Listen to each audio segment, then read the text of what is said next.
Hello കൂട്ടുകാരെ, എന്റെ പേര് അതളവ അനീഷ്.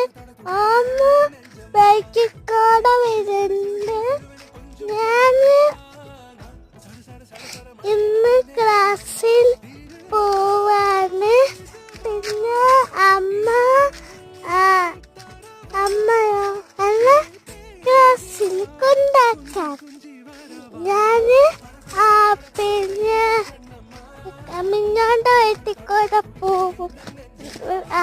വൈകുന്നേരത്തിൽ കുട്ടിച്ചാട്ടന്റെ വഴിക്കൂടെ പോകും. അതാണ് ഞാന് എല്ലാ ദിവസവും കണ്ടു. രാവിലെ മിഞ്ഞുണ്ട വീട്ടിൽ,